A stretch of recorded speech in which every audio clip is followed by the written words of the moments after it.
সমস্যা জানতে চান? তাহলে বলি, আপনি শুনেন। আসলে আমার বাবা নেই। আমার বাবা একটা অ্যাক্সিডেন্টে মারা গেছে। আমার ফ্যামিলিতে আমার মা, আমি আর আমার ছোট বোন ছাড়া কেউ নেই।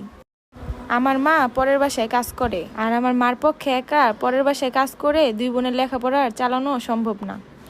আমার মা পরের বাসায় কাজ করে আর আমি ফুটপাতে চা বিক্রি করি। ও আচ্ছা। এখন আমার আর আমার ছোট বোনের লেখাপড়া চালাতে তাই আমি বাধ্য হয়ে ফুটপাতে চা বিক্রি করি। আচ্ছা, আপনি তো শিক্ষিত, আপনি তো এই কাজটা না বেছে নিয়ে আপনি তো একটা ভালো জবও নিতে পারতেন। ভাইয়া, জবের কথা বলতেছেন? আমি অনেক জায়গায় ইন্টারভিউ দিছি, কেউ আর আমাকে জব দেয় নাই, সবাই মিথ্যা আশ্বাস দিয়ে রাখছে। আর অনেক অফিসের বসেরা তো জবের জন্য গেলে খারাপ নজরে তাকায় এবং খারাপ অফার দেয়।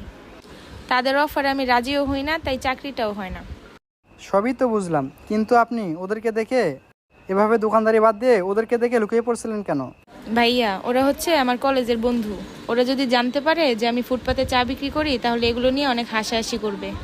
তার কারণেই ভাইয়া আমি আপনাকে চা না দিয়ে আমি নিজেই চা খেতে বসেছিলাম, যাতে ওরা বুঝতে না পারে আমি ফুটপাতে চা বিক্রি করি।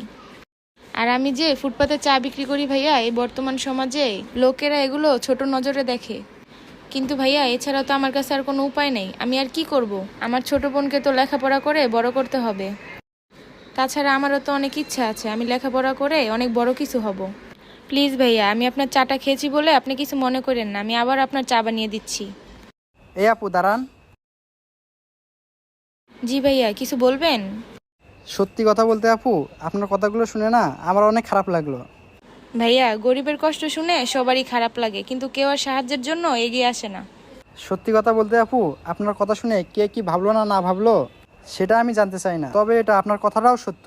গরিবদের কষ্টের কথা শুনে সবাই কষ্ট পায়। আপু, আরেকটা কথা